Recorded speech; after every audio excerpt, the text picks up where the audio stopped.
زاویه آرنج 90 درجه. اینجا میخوام این فاصله رو نگه داری. دستتو جمع کن به سمت جلو، شما بکش توی سینه، دستتو به سمت شکم،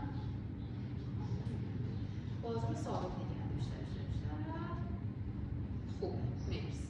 حالا زاویه آرنج هم 90 درجه هم میرم بالا. دستم میخوام صاف بکنم به سمت سقف باشه، دستم ثابت بشه، شونم پایین نگه میدارم، دستم صاف بکنم به سمت سقف، شونم پایین نگه دار، فاصله زیاد کن، خم و صاف. یه بار دیگه بکش بالا، مرسی. حالا استراپ رو میدم توی دست راستم. دوباره من میخوام این فاصله رو نگه دارم. حالا دستم باز میکنم، بازوم ثابته و جمع میکنم. بازو از مفصلشون ثابت نگه میدارم، باز، مرسی، عالی. حالا دستم میخوام باز بکنم، بکشم به سمت سقف، شونم ثابت و خم کنم، بدم به سمت چپ صاف شه. شونه پایین،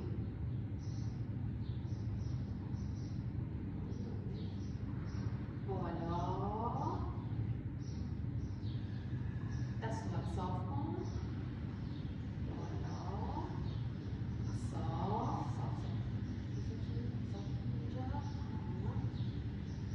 شونم پایین، بکش دست بالا. حالا میخوام وقتی چرخ رو به سمت راست بالاتر میگذره چرخش به لگن ثابت بشه، به چرخ به سمت چپ نگاه کن، بازم لگن ثابت نگه میداری، چرخش از بالاتر.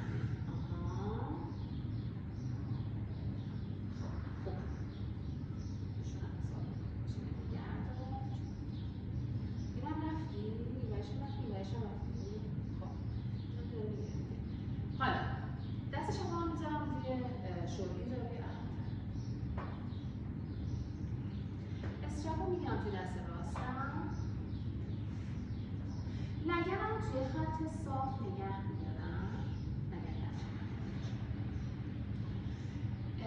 قشنگ پهلو کشیدم به سمت چپ، سمت پهلوی چپم چین دادم، فقط میخوام آرنجم رو خم کنم، دستم هل بدم به سمت سقف صاف شه، باشه دست ثابت. آفرین. بازم هم از بازو ثابت نگه میدارم.